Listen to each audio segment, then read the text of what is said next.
नाजरीन, चीन 1958 और 1962 के दरमियान जहन्नम बन चुका था। डिचमॉर्क फ्रैंक डिकोटर ने अपनी किताब माओ के चीन के अजीम कहत का आगाज इस ताकतवर जुमले से किया है। डिकोटर ने चीन के इस दौर को बयान किया है जिसे द ग्रेट लैप फॉरवर्ड कहा जाता है, जब बाएं बाजू के चीन की बुनियाद रखने वाले माओ ज़ेडुंग ने पूरे चीन को तरक्की की दौड़ में धकेल कर मगरबी ममालिक के करीब पहुंचा दिया। उन्होंने ये काम बड़े पैमाने पर काश्तकारी और तेज रफ्तार सनतकारी के जरिए किया। नाजरीन, मौरखीन इस बारे में मुत्फिक नहीं कि आगे बढ़ने के इस सिलसिले के बाद आने वाले तारीखी कहत में कितने लोग मारे गए। डिकोटर से पहले के अंदाजे के मुताबिक मरने वालों की तादाद 1.5 करोड़ से 1.25 करोड़ के दरमियान है, लेकिन तारीख दान फ्रैंक डिकोटर का ख्याल है कि 1958 से 1962 के दरमियान तकरीबन 45 मिलियन लोग गैर जरूरी तौर पर मारे गए। BBC मंडू से बात करते हुए कमटूट का कहना है कि इस दौर की सबसे खौफनाक चीज 4 ताउन के खिलाफ मुहिम थी। माओ की ग्रेट लैप फॉरवर्ड का एक हिस्सा जानवरों के खिलाफ मुहिम थी। माओ ने इन्हें चीन की तरक्की की राह में रुकावट के तौर पर देखा। 4 किस्म के जानवरों को नुकसानदेह करार दिया गया। ये चूहे, मच्छर, मक्खियाँ या कीड़े और चिड़ियाँ थी। माओ चाहते थे कि चीनी अवाम इनसे छुटकारा हासिल कर सके। नाजरीन, आबादी की सेहत और सफाई के नाम पर पहले 3 जानवर मारे गए, लेकिन चौथे ने मुख्तलिफ किस्म का जुर्म किया था। नेचुरल हिस्ट्री के माहिर और एस्पिरो किताब के मुसन्नफ कमटूट का कहना है कि चिड़ियों को इस फहरिस्त में इसलिए शामिल किया गया कि वो बहुत ज्यादा अनाज खाती हैं। माओ चाहते थे कि अनाज का हर दाना सिर्फ आबादी के लिए हो, लेकिन चीन ने चिड़िया को मारने की भारी कीमत अदा की। जल्द ही चीन को इस परिंदे को दूसरे ममालिक से लाना पड़ा।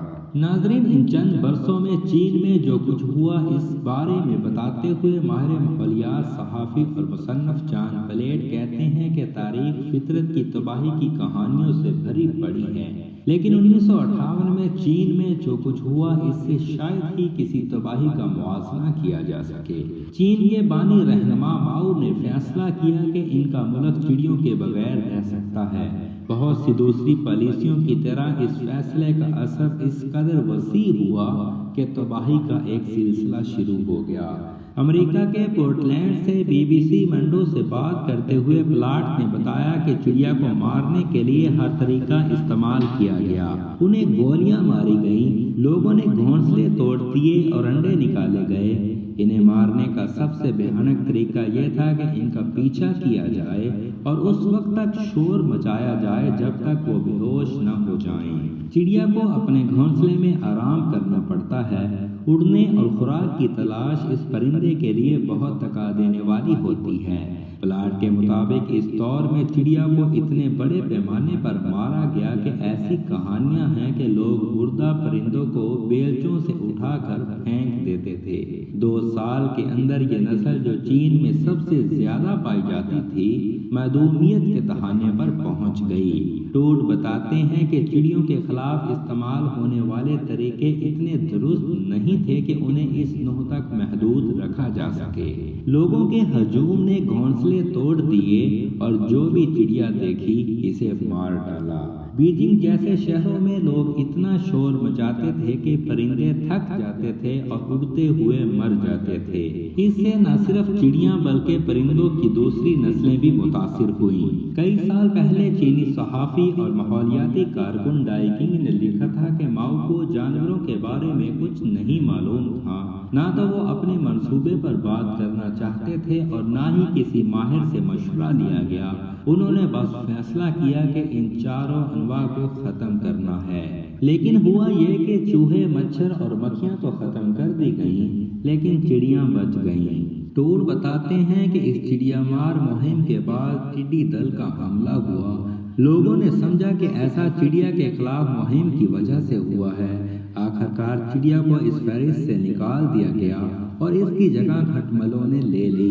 प्लाट बताते हैं कि किसी हद तक कुदरती तवाज़ुन बरकरार रखने के लिए चीन को रूस से लाखों चिड़ियां लानी पड़ी। मशरकी एशिया के माहिर और BBC के सहाफ़ी टम लवार्ड का कहना है कि इसकी वजह ये थी कि चिड़ियाँ टिड्डियों को खाना पसंद करती हैं। टिड्डियों को खाने के लिए कोई चिड़िया बाकी नहीं थी।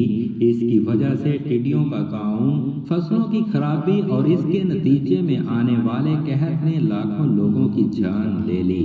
लेकिन टूट तस्लीम करते हैं कि चिड़ियों की हलाकत, टिड्डी के हमलों और कहत के दरमियान बराह रास्त ताल्लुक कायम करना आसान नहीं है। चिड़ियाँ ज्यादातर अनाज खाती हैं और कीड़े मकोड़े अपने बच्चों को खिलाती हैं। ये काम साल के मखसूस औकात में करती हैं। अगर आपको लगता है कि चिड़ियाँ ज्यादा तादाद में नहीं हैं और वो ऐसा नहीं कर रही हैं, तो इसका बराह रास्त असर कीड़ों की आबादी पर पड़ेगा।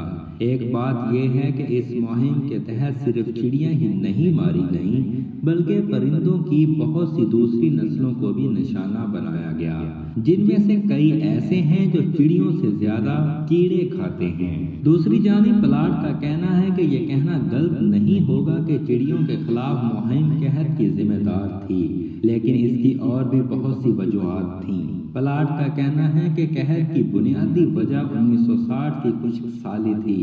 इसके अलावा चीन की आमराना हुकूमत ने फितरत को बदलने की कोशिश में जो गलतियां की, इनको भी नज़रअंदाज कर दिया गया। इन गलतियों में ज़राई पैदावार के तरीकों को तब्दील करना भी शामिल है, जिसकी वजह से फसलें तबाह हो गईं। बहुत से लखारियों का ये भी मानना है कि हुकूमत ने सनतों को फ़रोग़ देने के लिए स्टील की पैदावार में इजाफा किया, जिसकी वजह से बहुत से लोगों को अपने गांव छोड़कर फैक्ट्रियों में जाकर काम करना पड़ा। इसकी वजह से ज़राई पैदावार में कमी आई और कहत के दौरान ज़रूरियात पूरी न हो सकीं। सहाफ़ी प्लाट कहते हैं कि आज हम दुनिया भर में एक बार फिर लोगों को ऐसे फैसले करते हुए देख रहे हैं जो साइंस पर मबनी नहीं हैं। हम खुश्क साली और गर्मी की लहरें देख रहे हैं। ऐसे बहुत से मामलात हैं जिनमें कुदरती तवाज़ुन बिगड़ चुका है। साथ ही टूट का कहना है कि तारीख में ये पहला मौका नहीं था जब इन परिंदों को निशाना बनाया गया हो। अमेरिका में भी चिड़िया के खिलाफ जंग की गई, लेकिन ये चीन की तरह नहीं थी। ये 19वीं सदी के वस्त में हुआ था, जब बहुत से अमरीकियों का ख्याल था कि कीड़ों को खाने के लिए चिड़ियों को लाना एक अच्छा ख्याल है। टूट बताते हैं कि अमेरिका में बहुत से लोगों ने चिड़ियाँ दरामद की।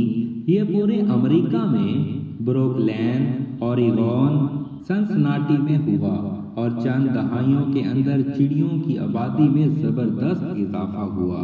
चिड़ियाँ बहुत सी दूसरी नस्लों की तरफ जारहाना हो सकती हैं। बहुत से लोग थे जिनमें परिंदों का मुताला करने वाले भी शामिल थे, जिन्होंने देखा कि बहुत से इलाकों से देसी परिंदे गायब हो रहे हैं क्योंकि वहाँ चिड़ियों का गलबा है। ऐसे में वो लोग जो चिड़िया की आबादी को कंट्रोल करना चाहते हैं और वो लोग जो चिड़िया को महफूज रखना चाहते थे, आमने सामने आ गए। ताहम इस तसादम का असर इस तरह नहीं हुआ जैसा कि चीन में हुआ था। टूट बताते हैं कि मेरे ख्याल में कोई भी फरीक दूसरे पर अपनी दलील को थोप नहीं सका, लेकिन चिड़िया यकीनी तौर पर जीत गई। नाज़रीन, इसके साथ ही हम आपसे इजाज़त चाहते हैं। हमारी मज़ीद वीडियोज़ के लिए हमारा चैनल सब्सक्राइब कीजिए और बेल के निशान को दबा दीजिए। शुक्रिया।